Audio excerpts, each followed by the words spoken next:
దేవుడి నామంలో కూడి ఉన్న మీ అందరికీ కూడా నా వందనాలు తెలియచేసుకుంటూ ఉన్నాను. మరి ఈరోజు మనము ధ్యానము చేయబోతున్నాం. తెరిచి పెట్టుకోండి అందరూ. 2వ సమూయేలు గ్రంథము 24వ అధ్యాయంలో ఉన్న మాట. ఇదే మాట మరలా 1వ దినవృత్తాంతాల గ్రంథము 21లో కూడా ఉంటుంది. మనము 2వ సమూయేలు 24వ అధ్యాయాన్ని నేను చదువుతున్నాను చూడండి. ఇంకొక మారు యెహోవా కోపము ఇజ్రాయేలీల మీద రగులు కొనగా ఆయన దావీదును వారి మీదకి ప్రేరేపణ చేసి, నీవు పోయి ఇజ్రాయేలు వారిని యూదా వారిని లెక్కించుమని అతనికి ఆజ్ఞ ఇచ్చాను. అందుకు రాజు తన యొద్దనున్న సైన్యాధిపతి అయిన యోవాబును పిలిచి, జనసంఖ్య ఎంతైనది నాకు తెలియగలందులకై దాను మొదలుకొని బెయేర్షెబా వరకు ఇజ్రాయేలు గోత్రములలో నీవు సంచారము చేసి వారిని లెక్కించుమని ఆజ్ఞ ఇయ్యగా. ఈ సందర్భం కూడా మనందరికీ తెలిసిందే. అయినప్పటికీ మరొకసారి ఈరోజు పరిశుద్ధాత్మ దేవుడు ఈ సందర్భం ద్వారా మనతో ఏం మాట్లాడతారో మనము జాగ్రత్తగా గమనించినప్పుడు, దావీదు తన యొక్క రాజ్యంలో పూర్తిగా స్థిరపడిన తరువాత ఆయనకు జనములను లెక్కించాలనేటువంటి ఆశ ఆయనకి కలిగింది. మంత్రి అయినటువంటి యోవాబును పిలిపించి అన్నారు, జనములను లెక్కించాలి. మరి ఎవరెవరు దాను మొదలుకొని బెయేర్షెబా వరకు ఉన్నటువంటి రాజ్యం అంతటిలో ఉన్నటువంటి జనాంగాన్ని లెక్కించమని దావీదు చెప్పినప్పుడు యోవాబు అంటాడు, అయ్యా ఇప్పుడెందుకు నా ఏలినవాడా, ఇప్పటికంటే ఇంకా నూరంతలుగా మనుష్యులను దేవుడు మీకు అప్పగిస్తాడు, ఎందుకు ఇప్పుడు ఈ యొక్క రాజ్యంలో ఉన్నటువంటి ప్రజలను లెక్కించడం అని అడిగినప్పుడు దావీదు ఊరుకోడు. ఖచ్చితంగా లెక్కించాలి అని ఆజ్ఞ ఇచ్చినప్పుడు 9 నెలల కాలము జనములను అక్కడ లెక్కించడం జరుగుతుంది. 9 నెలలు 9 నెలలు లెక్కించిన తరువాత ఎంతమంది ఉన్నారో లిస్ట్ అంతా తీసుకొచ్చి దావీదు చేతుల్లో పెడతాడు యోవాబు. ఇంకా 2 గోత్రాల వారిని లెక్కించడు యోవాబు. ఎందుకంటే దావీదు చెప్పినటువంటి విషయం యోవాబుకి అసహ్యంగా అనిపించిందంట. అందుకని 2 గోత్రాలను లెక్కించకుండా మిగిలిన వాళ్ళందరినీ లెక్కించి ఎంతమంది తన యొక్క సైన్యంలో కత్తి దూయువారు ఉన్నారో సైనికులు, యూదాలో ఎంతమంది ఉన్నారో, ఇజ్రాయేలులో ఎంతమంది ఉన్నారో దావీదుకి కంప్లీట్గా లెక్కలను అప్పగిస్తాడు. అయితే ఈ విషయాన్ని బట్టి దేవునికి కోపం వచ్చి ఆయన ప్రవక్తను దావీదు దగ్గరికి పంపిస్తారు. ఈ సంఘటనలో ప్రవక్త వచ్చి, దేవునికి నీవు చేసినటువంటి ఈ పని ద్వారా కోపం వచ్చింది కాబట్టి ఆయన ఏ పనిష్మెంట్ ఇవ్వాలనుకుంటున్నారో ఆ పనిష్మెంట్కి నీవు సిద్ధంగా ఉన్నావా అని అడిగినప్పుడు దావీదు మనస్సు కొట్టుకుపోయిందంట. అలా రాయబడి ఉంది. అంటే మనం అంతా చదివిస్తే మనకి సమయం సరిపోదు కాబట్టి మీరు తర్వాత నేను చెప్పిన రెఫరెన్సెస్ చదువుకోండి. 2వ సమూయేలు గ్రంథం 24లో మీకు దొరుకుతుంది. 1వ దినవృత్తాంతాల గ్రంథము 21లో కూడా మీకు దొరుకుతుంది. మాటలు 2 ఒకలాగే ఉంటాయి, చిన్న చిన్నవి అక్కడక్కడ చిన్న చేంజెస్ ఉంటాయి కాబట్టి ఈ 2 చూసుకోండి. ఇక్కడ 1వ దినవృత్తాంతాల గ్రంథం 21వ అధ్యాయం 6వ వచనంలో, రాజు మాట యోవాబునకు అసహ్యముగా ఉండెను గనుక అతడు లేవి బెన్యామీను గోత్ర సంబంధులను ఆ సంఖ్యలో చేర్చలేదు అని రాయబడి ఉంది. చూసారా, దినవృత్తాంతాల గ్రంథాన్ని చదువుతున్నాను. అక్కడే పై వచనంలో 5వ వచనం చూడండి, ఎంతెంతమంది ఉన్నారో రిపోర్ట్ తెచ్చారు. ఇజ్రాయేలీలందరిలో కత్తి దూయువారు 11 లక్షల మందియు, యూదావారిలో కత్తి దూయువారు 4,70,000 మందియు సంఖ్యకు వచ్చిరి. కాబట్టి ఈ మాటలన్నిటినీ బట్టి ఆయనకి 7వ వచనం కూడా చూడండి, ఈ కార్యము దేవుని దృష్టికి ప్రతికూల మగుట చేత ఆయన ఇజ్రాయేలీలను బాధ పెట్టెను. దావీదు, నేను ఈ కార్యము చేసి అధిక పాపము తెచ్చుకొంటిని, నేను మిక్కిలి అవివేకముగా ప్రవర్తించితిని, ఇప్పుడు నీ దాసుని దోషము పరిహరించుమని దేవునితో మొర్ర పెట్టగా. ఆయన ఏమంటున్నాడంటే, దావీదు కొన్ని సందర్భాలలో కొన్ని పాపములు చేయడం మనందరికీ తెలుసు. ప్రతి వ్యక్తి జీవితంలో కూడా ఎప్పుడూ ఒకటే విధముగా ఉండలేరు, కానీ పడి లేస్తూ ఉంటారనే సందర్భాలన్నీ కూడా మనకు తెలిసిన విషయమే. ఇక్కడ దావీదు విషయంలో కూడా బెత్షెబా విషయంలో ఆయన తప్పిపోయాడు. గాతు రాజైన ఆకీషు దగ్గరికి వెళ్ళినప్పుడు ఆయన తప్పిపోయాడు. ఇక్కడ ఈ 3వ సందర్భంగా ఇది చూసినప్పుడు బెత్షెబాతో పాపము చేసినప్పుడు నాతాన్ అనే ప్రవక్త వచ్చి ఈ యొక్క ఇన్సిడెంట్ చెప్పినప్పుడు దావీదు ఏమంటాడంటే, నిజమే, నేను పాపము చేసి తిని అంటాడు ఆయన. 51వ కీర్తనలో కూడా నేను పాపము చేసి తిని అంటాడు ఆయన. అక్కడ సమూయేలు గ్రంథంలో కూడా నేను పాపము చేసి తిని అంటాడు. కానీ ఇక్కడ ఈ జనాభా లెక్కలను లెక్కించుట ద్వారా దావీదు ఒప్పుకుంటున్నాడు, గ్రేట్ సిన్ చేశాను అంటాడు ఇంగ్లీష్ బైబిల్లో. ఇక్కడ తెలుగులో ఇక్కడ ఏమంటున్నాడంటే ఆయన చాలా గొప్ప పాపము, అధిక పాపము తెచ్చుకున్నాను అంటాడు ఆయన. అంటే ఘోర పాపం చేశాను అంటాడు. అంటే బెత్షెబాతో చేసినటువంటి ఆ సందర్భము ఒకవేళ అది పర్సనల్, పూర్తిగా వ్యక్తిగతమైనది. దాని ద్వారా ఒక 4-5 బలయ్యారు ఆయన చేసినటువంటి ఆ ఇన్సిడెంట్లో. అంటే ఊరియాని చంపించడం అని, దావీదు ఇలా ఇన్వాల్వ్ అయిన వాళ్ళు అంత తక్కువ మందే. కానంటే మొదట బిడ్డ చనిపోవడం అని వీళ్ళందరూ కూడా ఈ యొక్క తప్పిదానికి బలయ్యారు వాళ్ళందరూ కూడా. ఇక్కడ మాత్రం ఈ జనాభా లెక్కలు చేయడం ద్వారా యెహోవా కోపము రగులుకొని మొత్తం ఇజ్రాయేలీలందరి మీదకి కూడా దేవుని యొక్క కోపము వచ్చింది అనేటువంటి సందర్భాన్ని బట్టి దావీదు మనస్సట కొట్టుకుపోతుందంట. ఆయన ఎప్పుడు కూడా దావీదు ఎక్కువ మనస్సాక్షికి విలువనిచ్చేవాడు. ఆయన దావీదు యొక్క మనస్సాక్షి చాలా షార్ప్గా ఉంటుందన్నమాట. ఎందుకు అలా చెప్తున్నాను నేను అంటే మనలో కూడా చాలామంది మనస్సాక్షి షార్ప్గా ఉంటుంది. కొంతమంది మనస్సాక్షి మొద్దు బారిపోయి ఉంటుంది. వాళ్ళు ఎలాంటి తప్పు చేసినా, ఎలాంటి పాపం చేసినా వాళ్ళకి ఏమి చలనం ఉండదు. కానీ ఇప్పుడైతే ఈ దావీదు యొక్క మనస్సాక్షి ఏంటంటే చాలా షార్ప్గా ఉంటుంది. ఎప్పుడు ఏదైనా ఒక చిన్న పని తప్పుదం చేసినా కూడా వెంటనే ఆయన మనస్సులో కొట్టుకుపోతాడనమాట. ఆయన ఇప్పుడు కూడా మనస్సు అంట కలవరపడిపోతుందంట దావీదుకి. అయ్యో నేను ఘోర పాపం చేశాను అని మనస్సు కొట్టుకుపోయి దావీదు తప్పిదాన్ని ఒప్పుకుంటూ ఉన్నాడు. అందుకని అతను కనికరించబడతాడు. ఎప్పుడైనా సరే గమనించండి, ఎవరైనా తప్పిదము చేసినప్పుడు వెంటనే ఒప్పుకొని దాన్ని విడిచిపెడితే వారు కనికరము పొందుతారు అనే మాట ఉంటుంది. దావీదు ఎప్పుడు దేవుని కనికరాన్ని ఎందుకు పొందుతాడంటే వెంటనే ఒప్పుకొని మనుష్యుల దగ్గర విడిచిపెడతాడు, దేవుని దగ్గర కూడా ఆయన ఒప్పుకొని విడిచిపెట్టిన కారణంగా దావీదు మీదకి పనిష్మెంట్ రావడం ఆగుతూ ఉంటుంది. ఎక్కడైనా మీరు చూస్తూ ఉంటారు ఈ సందర్భం. ఇక్కడ కూడా అలాగే ఆ జనాభా లెక్కలు లెక్కించొద్దు అని యోవాబు చెప్తాడు. యోవాబు చెప్పినప్పుడే వినుంటే చాలా బాగుండేది. కానీ దావీదు చూడండి అపవాది ద్వారా ప్రేరేపించబడ్డాడని రాయబడి ఉంది. మీరు అందరూ దినవృత్తాంతాల గ్రంథం తెరవండి. 21వ అధ్యాయము, 1వ దినవృత్తాంతాల గ్రంథము 21వ అధ్యాయం స్టార్టింగే. తరువాత సాతాను ఇజ్రాయేలునకు విరోధముగా లేచి ఇజ్రాయేలీలను లెక్కించుటకు దావీదును ప్రేరేపింపగా, చూసారా ఇక్కడ ఎవరు ప్రేరేపించారంట దావీదుని? సాతానే ప్రేరేపించిందంట. ఎంత భక్తిపరుడు, ఎంత ప్రార్థనాపరుడు, ఎంత దేవుని హృదయానుసారుడు అంటే ఇప్పటికీ ఆయన వృద్ధుడండి. ఈ యొక్క జనాభా లెక్కలు జరుగుతున్నప్పటికీ దావీదు వృద్ధుడు. ఆయన తన జీవితకాలంలో దేవుని యొద్ద విచారణ చేయకుండా ఏది చేయడు. ఆయన దేవుని యొద్ద ఏ విషయమైనా దేవుని యొద్ద విచారణ చేస్తాడు. కానీ ఈ లెక్కలు పెట్టడం విషయంలో దేవుని యొద్ద విచారణ చేయలేదు ఆయన. తప్పేమీ లేదు జనాభా లెక్కలను లెక్కించడంలో, అస్సలు తప్పు లేదు. మనం సంఖ్యాకాండంలో చూస్తాము, మోషేతో దేవుడు మాట్లాడతారు 1వ అధ్యాయంలోనే. సంఖ్యాకాండంలో జనులను లెక్కించమని దేవుడే చెప్తాడు. ఆయన ఎంతమంది ఉన్నారో యుద్ధ వీరులు వాళ్ళని లెక్కించమని దేవుడు చెప్తాడు.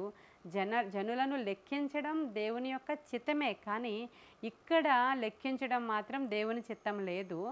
సాతాను దావీదుని ప్రేరేపించిందంట. ఎందుకంటే ఆ ఇజ్రాయేలీలందరినీ బాధ పెట్టడము కొరకు. అనేక సందర్భాలలో ఎంత భక్తిపరులమైన మనము ఎందుకు ప్రేరేపించబడతాం సాతాను చేత? అసలు నా దగ్గరికి సాతానుడు వచ్చే ఛాన్సే లేదు, నేను చాలా గట్టిగా ఉన్నానని అనేకసార్లు మనం అనుకుంటూ ఉంటాం. ఎంత దేవుని హృదయానుసారుడు, ఎంత ప్రార్థనా వీరుడు, ఎంత దేవుని యొక్క లేఖికుడు, ఇంత తలాంతులు కలిగినటువంటి ఒక ప్రవక్త కూడా, ఈయన ఒక ప్రవక్తల్లో కూడా ఎంచబడ్డాడు ఈయన. అలాంటి దావీదు దగ్గరికి సాతాను వచ్చి ప్రేరేపించగా షార్ట్ టెంపర్డ్ డెసిషన్ తీసుకున్నాడు ఆయన. అంటే మనకి షార్ట్ టెంపర్ వచ్చినప్పుడు అప్పటికప్పుడే కొన్ని నిర్ణయాలు తీసుకుంటాం. ఏం లేదు ఈ విధంగా చేసేద్దాం, ఏమీ లేదు ఇలాగ వెళ్ళిపోదాం, ఏమీ లేదు ఈ జాబ్ విడిచిపెట్టేద్దాం, ఏమీ లేదు ఇలాంటి సంబంధాన్ని విడిచిపెట్టేద్దాం, లేదంటే చేసుకుందాం, ఇలాంటి నిర్ణయాలు తీసుకుంటూ ఉంటాం అనేక సందర్భాల్లో. అది దేవుని దగ్గర మనం విచారణ చేసే ఏదైనా చేయాలి అనేది మనందరికీ ఇప్పుడు వాక్యాలు అధికంగా వింటున్న వాళ్ళందరికీ తెలిసిన విషయమే. కొన్ని సందర్భాలలో మీకు తెలుస్తుంది ఇది దేవుని దగ్గర విచారణ చేసినా కూడా దేవుడు ఒకవేళ మాకు ఇది కాదు వద్దు అని చెప్తాడేమో, అందుకని విచారణ చేయకుండానే మనం చేసేద్దామని కొంతమంది కొన్ని ప్రయత్నాలు చేస్తూ ఉంటారు. అంటే ఒక ఉదాహరణ, ఏదో ఒక చిన్న బిజినెస్ చేద్దాం అనుకుంటున్నామండి మేము, ఏవో కొన్ని బట్టలు తెచ్చుకొని చీరల బిజినెస్ చేద్దాం అనుకుంటున్నామండి. ఇది దేవుని చిత్తమా కాదా అనేది నాకు అసలు తెలియట్లేదు. ప్రార్థన చేస్తున్నాను కానీ మరి నేను ప్రేయర్ వారియర్‌ని కదా! అందుకని అది చెయ్యొచ్చో లేదో నాకు తెలియడం లేదండి అని ఎవరైనా నన్ను అడిగారనుకోండి. అప్పుడు నేను ప్రార్థన చేసి ఏమని చెప్తాను, ఒకవేళ గాడ్ ఏం గైడ్ చేశారో నాకు దాని ప్రకారం వద్దండి, మీరు రెగ్యులర్ ప్రేయర్ వారియర్ కాబట్టి దేవుని సన్నిధికి రావాలి. దేవుడే చూసుకుంటాడు మీ ఇంట్లో ఆ ఫైనాన్షియల్ ప్రాబ్లమ్స్ అన్నీ, మీరు అలా చేయకండి అని ఒకవేళ నేను అంటానేమోనని దేవుని యొక్క సమయాన్ని దొంగిలించి అటువంటి చిన్న పని ఏదైనా చేశారనుకోండి, అది తప్పు కాదు. మీ ఇంట్లో ఆర్థిక పరిస్థితి బాగోలేదు కాబట్టి అది తప్పు కాదు. మీ ఇంట్లో పరిస్థితులు బాగోలేక ఏదో ఒక చిన్న సపోర్ట్ ఉంటుంది అని మీరు ఇది చేయాలనుకుంటున్నారు, కానీ అది గాడ్స్ విల్లింగ్ కాదు. అప్పుడేమవుతుందంటే మీకు నష్టం కలగడంతో పాటు ఇంట్లో ఒక శోధన రావడం అనేది జరుగుతుంది. అందుకని కొన్ని సందర్భాలలో మనం దేవుని సలహా తీసుకోకుండానే పనులు చేస్తూ ఉంటాం. అలాంటి సందర్భాలలో ఆ ఒక్కరు చేసిన దానివల్ల ఇల్లంతా కూడా ఒక్కొక్కసారి అటాక్ అవుతూ ఉంటుంది. అంటే మనం చూస్తాము, యోనా ఒక్కడు తప్పు చేశాడు, ఆయన పారిపోయి వెళ్ళిపోతుంటే మొత్తం ఆ వాడంతా మునిగిపోయేటువంటి పరిస్థితి వచ్చేసింది. ఆయన ఒక్కడే తప్పు చేశాడు. కాబట్టి ఇలాగ కొన్ని సందర్భాలలో మనము దేవుని చిత్తము కాని వాటి వైపు వెళ్ళిపోతూ ఇల్లంతటికీ కూడా శోధన తెస్తూ ఉంటాం. అంటే ఒకవేళ మనము దేవుని చిత్తంగానే అడిగితే వద్దంటారేమో, వద్దంటే మనకి ఇది ప్రాబ్లం అవుతుంది కాబట్టి దేవుని చిత్తం అడగకుండానే చేసేద్దాం, ఇదేం తప్పు కాదు కదా అని అనుకుంటూ చేసినటువంటి అవిధేయతలు చాలా ఉంటూ ఉంటాయి చాలామందికి చాలా సందర్భాలలో. సరే, ఈరోజైతే మరి దావీదు కూడా అలాగే చాలా షార్ట్ టెంపర్డ్గా తీసుకున్నాడు ఆ యొక్క నిర్ణయం. కొన్ని రోజులు ఆగి దేవుని దగ్గర కనిపెట్టి, నాయన నేను ఎంతమంది కత్తి దూయివారు ఉన్నారో, ఎంతమంది సైన్యం ఉన్నారో, ఎంతమంది నాకు సాధారణమైనటువంటి జనాంగం ఉన్నారో నేను చూడమంటావా అని ఒకవేళ దేవుని దగ్గర విచారణ చేసి ఉంటే ఆయన ఏదో చెప్పేవారే. కానీ ఇక్కడ సాతాను కూడా పని చేయడం అనేది మనం చూస్తున్నాం.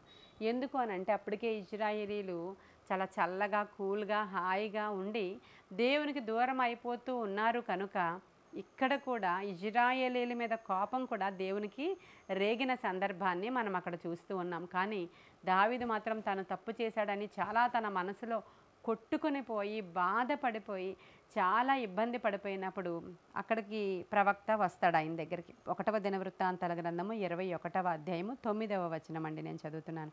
యెహోవా దావీదునకు దర్శకుడగు గాదుతో ఈలాగు సెలవిచ్చెను, నీవు వెళ్ళి దావీదుతో ఇట్లనము, యెహోవా సెలవిచ్చినదేమనగా, 3 విషయములు నేను నీ ఎదుట నుంచుచున్నాను, వాటిలో ఒక దానిని నీవు కోరుకుని ఎడల దాన్ని నీకు చేయుదును. కావున గాదు అనేటువంటి ప్రవక్త ఇక్కడ నాతాను కాదు, ఇక్కడ ప్రవక్త గాదు దావీదునొద్దకు వచ్చి ఇలా అంటున్నాడు, 3 ఏండ్ల పాటు కరువు కలుగుట, 3 నెలల పాటు నీ శత్రువుల కత్తి దూసి నిన్ను తరుమగా నీవు వారి ఎదుట నిలువలేక నశించిపోవుట, 3 దినముల పాటు దేశమంతు కత్తి అనగా తెగులు నిలుచుట చేత యెహోవా దూత ఇజ్రాయేలీల దేశమందంతటా నాశనము కలుగజేయుట.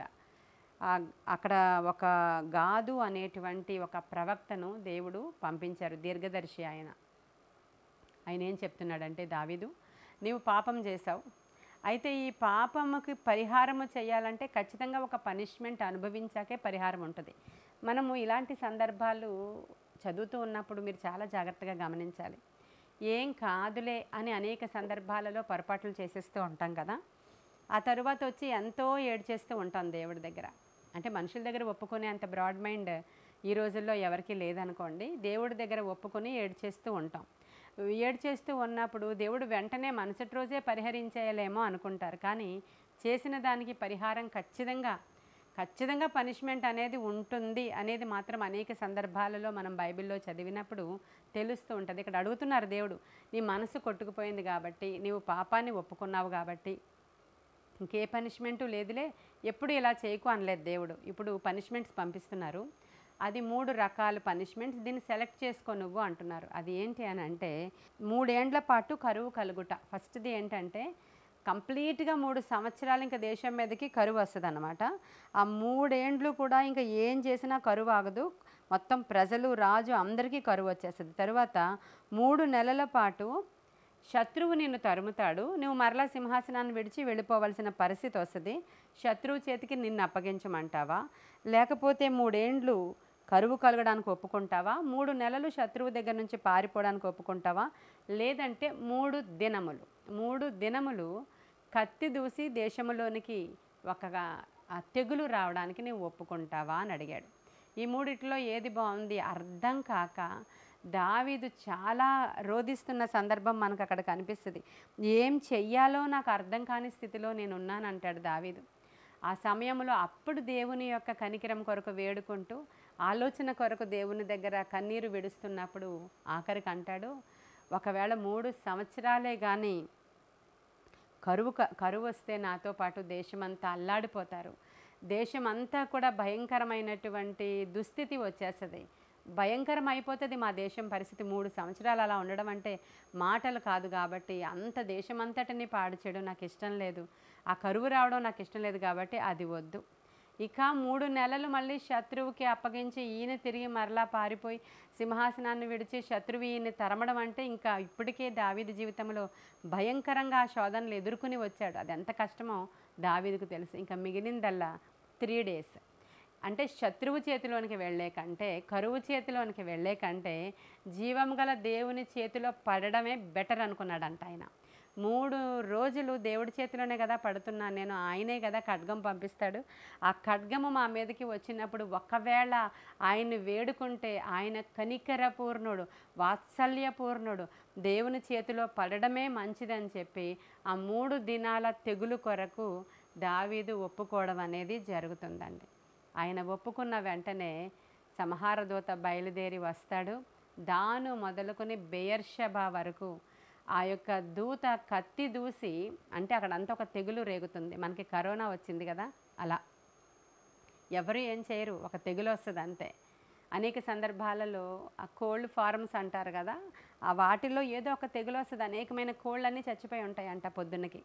అలాగా ఒక మనుష్యులు కూడా ఒక తెగులు రేగితే ఏం జరుగుతుందో తెలియదు. మనం కరోనాలో చూసాం, మనందరికీ అనుభవమే. కరోనాలో ఎలా అందరూ కూడా ఎంతెంత మందిని స్ట్రెచ్చర్తో తీసుకుని వెళ్తారు, సిలిండర్లు పెడతారు, ఇది చేస్తారు అది చేస్తారు, ఇంట్లో అందరూ వెళ్ళిపోతారు. ఒకసారి ఆ ఊరంతా ఖాళీ అయిపోయిన సందర్భాలు ఇంకా మన యొక్క ఆంధ్రప్రదేశ్లో, ఇండియాలో తక్కువ, కానీ చాలా కంట్రీస్లో ఒక చర్చ్ అంతా ఖాళీ అయిపోయినటువంటి సందర్భాలు ఉన్నాయండి. దేవుని మహాకృప మనం ఎలా ఉన్నామంటే, తెగులు రేగడం అంటే అది. అలాంటి తెగులు రేపి ఒక్క దినములో 70,000 మంది చనిపోయినప్పుడు దావీదు ఇంకా దేవుని కాళ్ళు పట్టుకుని బ్రతిమలాడుతూ, ఇంకా ఆపండి ప్రభువా, చాలు, ఈ గొర్రెల వంటి ఈ ప్రజలేం చేశారు, నేను కదా తప్పు చేశాను, నేను కదా పాపము చేశాను, మహాపాపం చేశా, అధిక పాపము చేశాను, దయచేసి కనికరించు అని వేడుకున్నప్పుడు ఆ సంహార దూత అక్కడ ఆగిపోయిన సందర్భాన్ని మనం అక్కడ చూస్తాం. మరి ఈరోజు మనము ఏమి పాఠం నేర్చుకుంటున్నాము ఈరోజు మనం దావీదు జీవితంలో నుంచి అంటే, మనం కూడా అనేక సందర్భాల్లో షార్ట్ టెంపర్డ్గా ఇలాంటి డెసిషన్స్ తీసుకుంటూ ఉన్నప్పుడు అప్పుడు బాగానే ఉంటుంది మనకి. అది దేవుడు ఎక్కడ చెప్పేస్తాడో, ఎక్కడ ఈరోజు వాక్యం ద్వారా మాట్లాడేస్తాడో, ఎక్కడ వద్దు అనేస్తాడో అని ఎంత భయం వేసేస్తుంటుందో కొంతమందికి. పెండిండ్ల విషయంలో ఇలాంటి యవ్వనస్తులు ఎక్కువగా ఇలాంటి నిర్ణయాలు తీసుకుంటారు. యవ్వనస్తులే కాదండి, వాళ్ళ తల్లిదండ్రులు కూడా అంతే.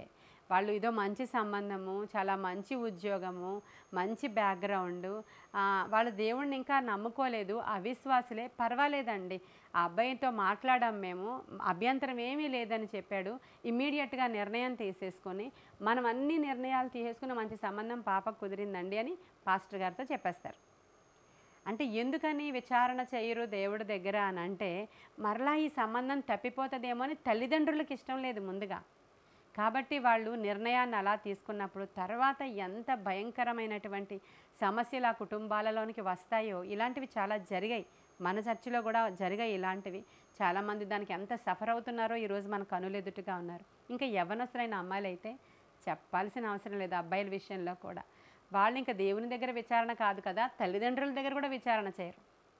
ఇక నేను నిర్ణయం తీసుకున్నాను ఇంతే, దేవుడి దగ్గరికి వెళ్ళినప్పుడు అడుగుదాం, మన పాస్టర్ అమ్మగారిని అడుగుదాం, లేదంటే మన పాస్టర్ గారిని అడుగుదాం అంటే, నేను హైదరాబాద్లో ప్రార్థన చేయించాను ఒక పాస్టర్ గారితో.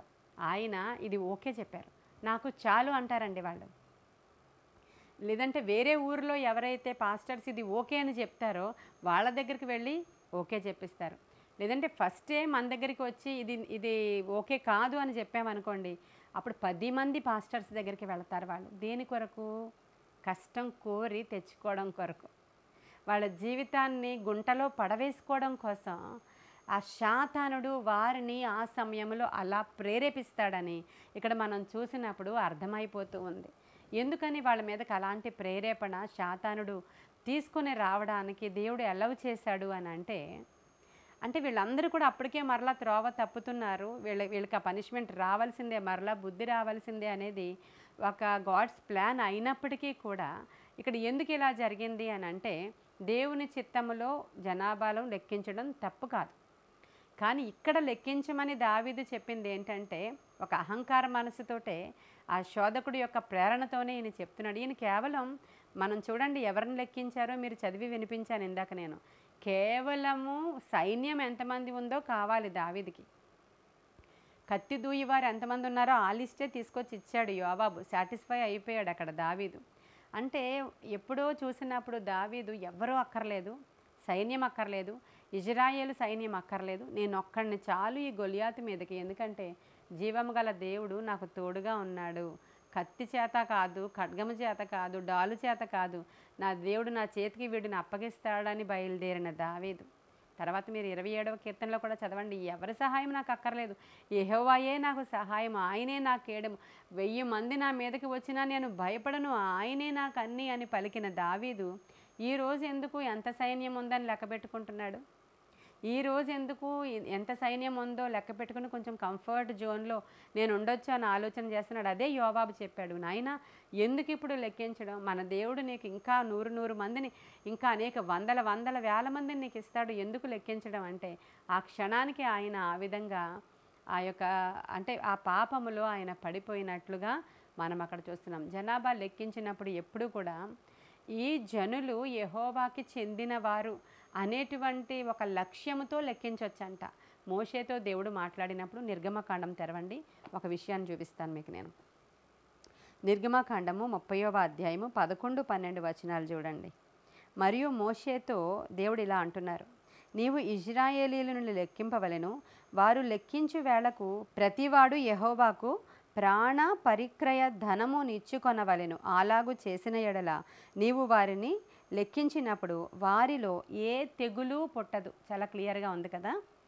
మరలా చదవనా నేను. మరియు మోషేతో ఇట్లా నేను, నీవు ఇజ్రాయేలీలను లెక్కించవలెను, వారిని లెక్కించు వేళకు ప్రతివాడు యెహోవాకు ప్రాణ పరిక్రయ ధనము నిచ్చుకొనవలెను. అలాగు చేసిన ఎడల నీవు వారిని లెక్కించినప్పుడు వారిలో ఏ తెగులు కూడా పుట్టదు అని చెప్పాడు ఆయన.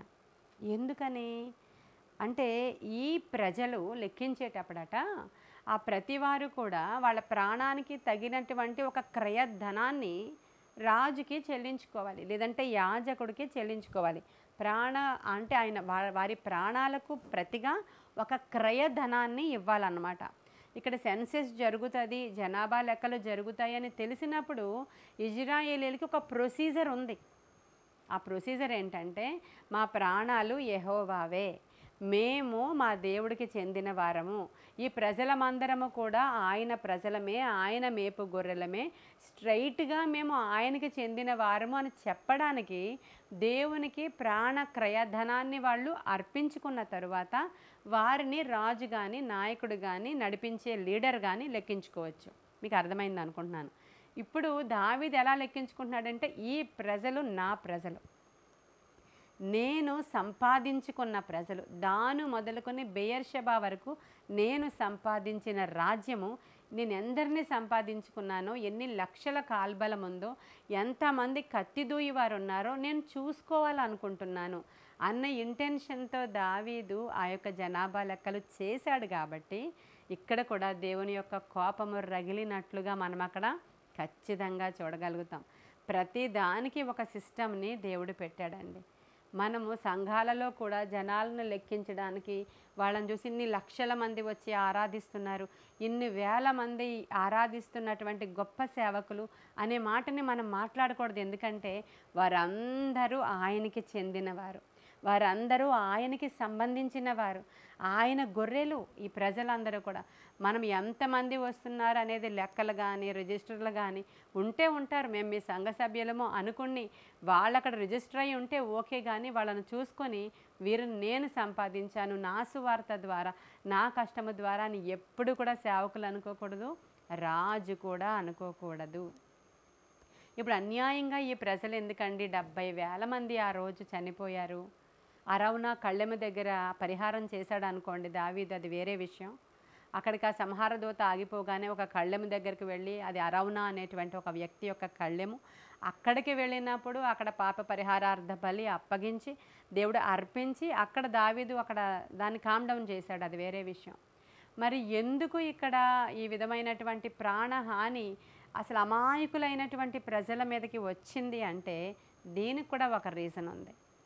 అసలు ఇజ్రాయేలీలకి రాజు అనేవాడు లేనప్పుడు సమూయేలే రాజు, యాజకుడు, ఆయనే ప్రవక్త, అన్నీ ఆయనే.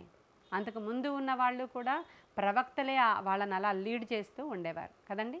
అయితే ఈ సందర్భంలో ప్రజలందరూ అడిగారు, మాకు రాజు కావాలి, మాకు రాజు కావాలి అని అడిగారు. అడిగినప్పుడు దేవుడు అన్నాడు, సరే మీకు రాజుని ఇస్తాను అని అన్నాడు. ఈ విషయం సమూయేలుకి నచ్చలేదు. చాలా బాధపడి సమూయేలు ఏడుస్తూ ఉంటే దేవుడు అంటాడు, ఆ ప్రజలు తృణీకరించింది నన్నయ్యా, నిన్ను కాదు. ఎందుకంటే వారికి నేనే అప్పటికి రాజుగా ఉన్నాను కాబట్టి ఆ ప్రజలు తృణీకరిస్తున్నది నన్ను, నిన్ను కాదు. కాబట్టి నువ్వేమీ బాధపడకు. అయితే ఒక విషయం మాత్రం చెప్పు వాళ్ళకి, ఏంటంటే ఎవడైతే ఆ ప్రజల మీద రాజుగా ఎలెక్ట్ అవుతాడో నియమించబడతాడో ఆ రాజు ఏం పని చేసినా, ఆ రాజు ఎలాంటి పాపము చేసినా, ఆ రాజు ఎలాంటి నిర్ణయం తీసుకున్నా, ఆ రాజు ఎలాంటి చట్టాలు చేసినా దానికి సంబంధించిన పనిష్మెంట్ ప్రజలందరి మీదకి వస్తుందని మాత్రం వాళ్ళతో చెప్పన్నాడు దేవుడు. ఆ రాజు తీసుకున్న నిర్ణయం దేవుడికి నచ్చలేదనుకోండి, పనిష్మెంట్ వచ్చేది ప్రజలకే.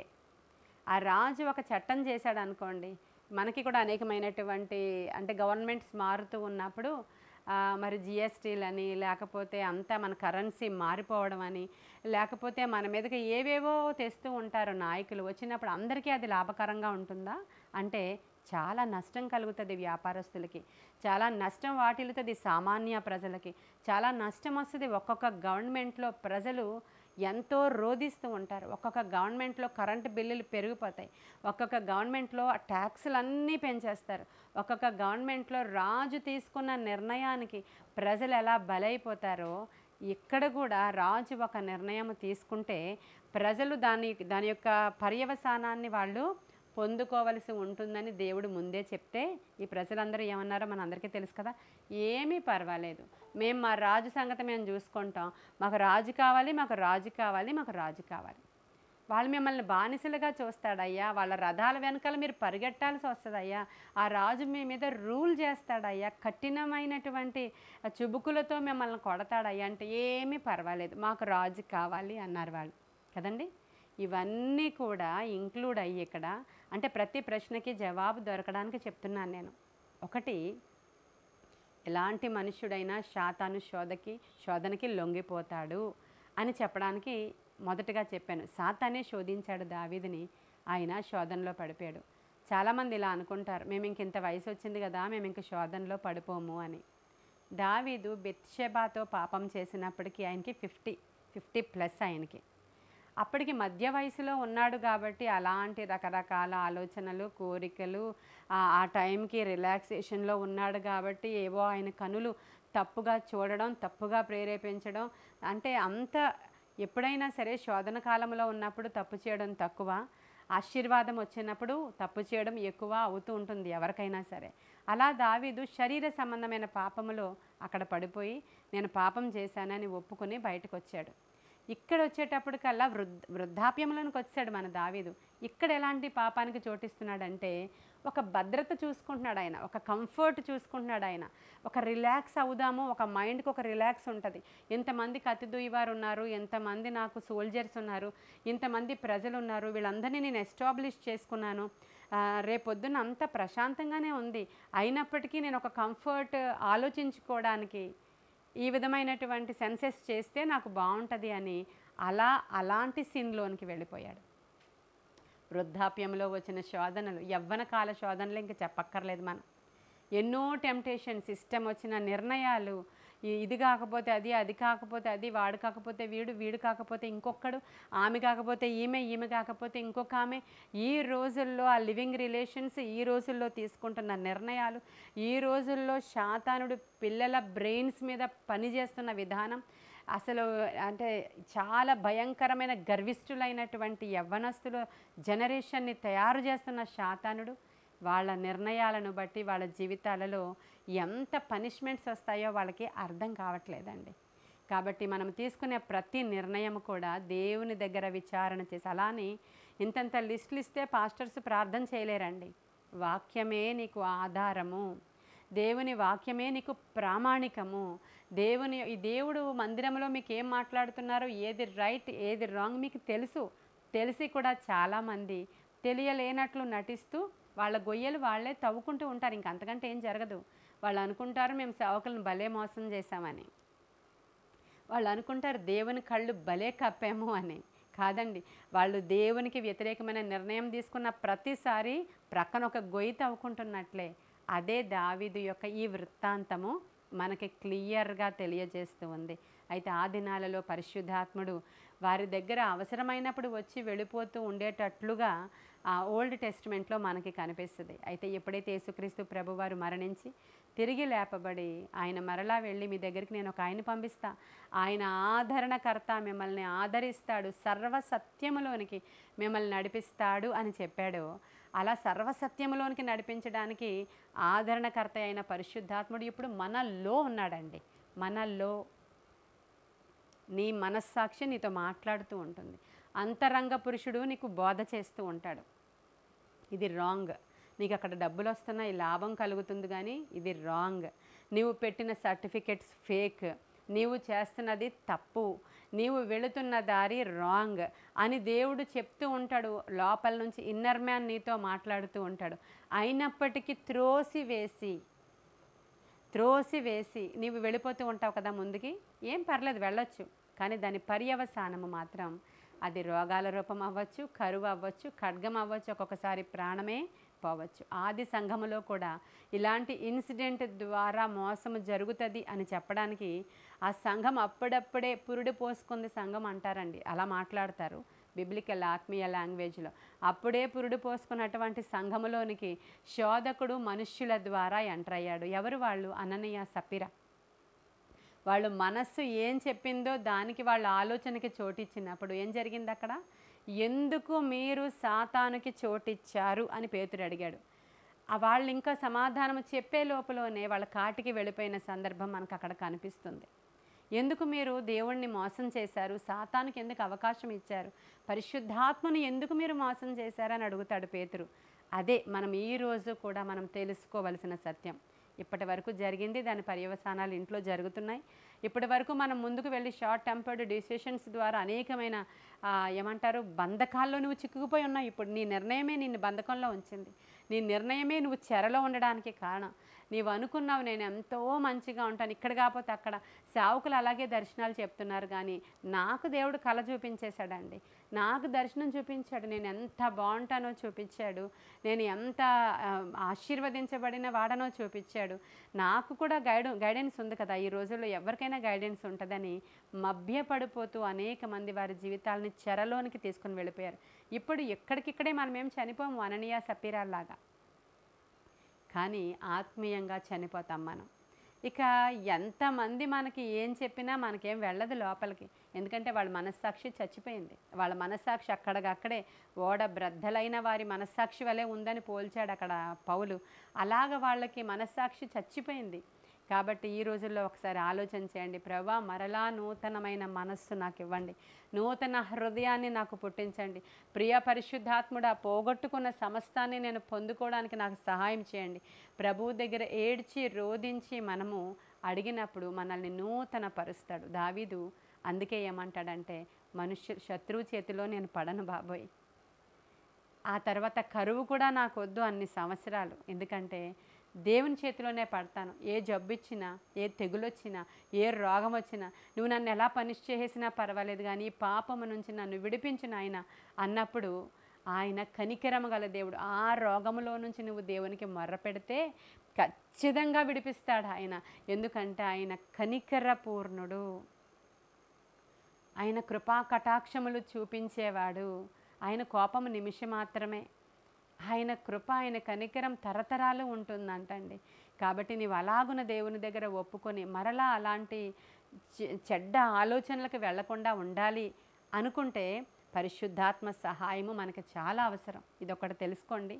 పరిశుద్ధాత్ముడు నీతో ఉంటే ఎలా పయనించాలి, ఎలా పయనించకూడదు, ఎలా మాట్లాడాలి, ఎలా మాట్లాడకూడదు, ఎలా వెళ్ళాలి, ఎలా వెళ్ళకూడదు, ఎలా కూర్చోవాలి, ఎలా కూర్చోకూడదు, ఏమి ప్రకటించాలి, ఏమి ప్రకటించకూడదు, ఇవన్నీ కూడా నేర్పించేవాడు ప్రియ పరిశుద్ధాత్ముడు. సత్యస్వరూపి అయిన ఆత్మ అనుదినము ఆయన నీతో మాట్లాడి నీకు బోధ చేస్తాడు. ఆఖరికి యుక్తముగా ఎలాగున నీవు ప్రార్థన చెయ్యాలో కూడా ఆయన మీకు నేర్పిస్తాడు. హల్లెలూయా! ఎంత గొప్ప ఫెసిలిటీ ఉంది ఈరోజు. ఎవరో ప్రవక్త మీ ఇంటికి పెద్ద సంచి వేసుకొని వచ్చి కూర్చొని మనకేదో సోది చెప్పినట్లు చెప్పాల్సిన అవసరం లేదు ఈరోజు. అటువంటి సేవకులు వచ్చి మనకి దేవుని ఆత్మ ద్వారా దర్శనాలు చెప్తే మంచిదే. నేను అలా నిజమైన సేవకులు నేనేం అనడం లేదండి. కొన్ని సోది చెప్పే దురాత్మలు కూడా ఉంటాయి. అందుకనే ఒక చోట నుంచి వచ్చిన ఆ గైడెన్స్ తీసుకోకుండా ఇటువంటి వాళ్ళు వాళ్ళ ప్రాణాన్ని తృప్తిపరచుకోవడానికి, వాళ్ళ ఈగోస్ని వాళ్ళు ఫుల్ఫిల్ చేసుకోవడానికి, వాళ్ళ యొక్క మైండ్ సెట్ అనుకూలంగా ఎవరు ఎలా మాట్లాడతారో అలాంటి సేవకులను ఆశ్రయిస్తూ ఉంటారు. నిజ సేవకుల్ని చాలామంది ఆశ్రయించలేకపోతారు. కారణం వాళ్ళు రైట్ వేలో వెళ్ళలేని కారణం అది. కాబట్టి ఈరోజు ఒకసారి ఆలోచన చేయండి. మీరు ఇప్పటికే ఏమైనా ఒకవేళ ఇటువంటి చెడ్డ నిర్ణయాలు తీసుకొని పడిపోయి శోధనలో ఉంటే దావీదు వలె ఈరోజు అడగండి, మహాపాపము చేశాను నేను, నన్ను తప్పించి ఇక మీదట అలాగున చేయకుండా ఏదో నాకు 3 ఆప్షన్స్ ఇవ్వు నాయనా అని అడగండి. ఇస్తారు ఆయన తప్పకుండా. పాప పరిహారం నేను ఎలా చేసుకోవాలో నేర్పించండి. ఈ కీడు నుంచి నన్ను తప్పించండి. ఈ ఆపదల నుంచి నన్ను విడిపించండి. అగాధములో నుంచి యోనా మొర్రపెట్టినట్లు నేను మొర్రపెట్టుచున్నాను. దేవా, నేను ఎటువైపు చూస్తున్నానో నాకు అర్థం కావట్లేదు, ఆకాశము తట్టు చూస్తున్నాను, నన్ను విడిపించయ్యా అని ఎవరైనా ప్రార్థన చేసినప్పుడు ఖచ్చితంగా దేవుడు విడిపించడానికి సామర్థ్యము కలిగిన వాడండి. కాబట్టి ఏది చేయాలన్నా కొన్ని సూచనలు ఉన్నాయి. జనాభా లెక్కలు లెక్క పెట్టాలన్నా నిర్గమ 30లో నేను ఇందాక మీకు చూపించినట్లు ఖచ్చితంగా ముందు దేవునికి ఆ యొక్క అర్పణ అర్పించుకోవాలి. దానికి కారణం ఏంటంటే ఈ ప్రజలు దేవుని వారు అని చెప్పడానికి. అంతేగాని ఒక రాజుకు సంబంధించిన వారు కారు వాళ్ళు, ఒక సేవకులకు సంబంధించిన వాళ్ళు కారు, అంటే సంఘములో ఉన్నవారు. ఎప్పుడూ నేను లెక్క పెట్టను, ఎప్పుడూ నేను లెక్క చూడను. ఒకసారి నన్ను ఒక ఆవిడ అడిగారు, నన్ను ఒక సంఘానికి చెందిన పాస్టర్ గారి యొక్క అమ్మాయి అడిగింది నన్ను, మీ సంఘంలో ఎన్ని ఫ్యామిలీస్ వస్తారు అని అడిగింది నన్ను.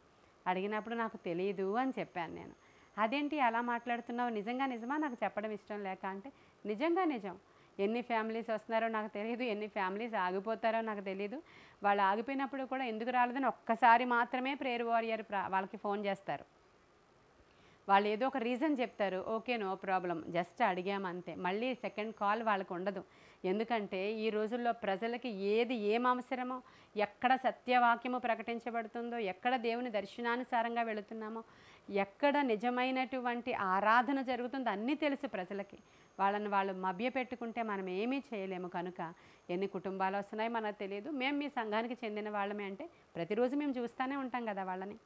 అప్పుడు వాళ్ళ ఇంట్లో ఏది జరిగినా, ఒకవేళ మరణమే అయినా, జననమే అయినా, ఏదైనా వాళ్ళ గురించి మేము కొంచెం కేర్ తీసుకోవడానికి కానీ, ఆలోచన చేయడానికి కానీ, బర్యాలు చేయడానికి కానీ వాళ్ళు మా సంఘ సభ్యులని తెలిస్తే అంతవరకు చాలు. రిజిస్ట్రేషన్ ఫీజులు అలాంటి ఏమీ మా సంఘములో అయితే లేవు. వస్తారు, వాళ్ళు వెళ్ళిపోతారు, దట్స్ ఆల్. కాకపోతే వాళ్ళందరి కొరకు అనుదినము మాత్రం ప్రార్థన చేస్తాం. అంతవరకునే దేవుడు మనకు చెప్పింది. ఇవన్నీ లోకంలో మనము కల్పించుకున్న పద్ధతులు. వాళ్ళకు ఒక సర్టిఫికేట్ ఇవ్వడం, రిజిస్ట్రేషన్, ఇవన్నీ కూడా మనం చేసుకున్నాం పక్కాగా ఉండడానికి. వాళ్ళు ఇక్కడే చెంది ఇక్కడే స్టిక్ అయిపోవడానికి. అలా ఏమీ లేదు. ఎవరికి ఎక్కడ నచ్చితే అక్కడ వాళ్ళు ఉండొచ్చు, ప్రైవసీ ఉంది.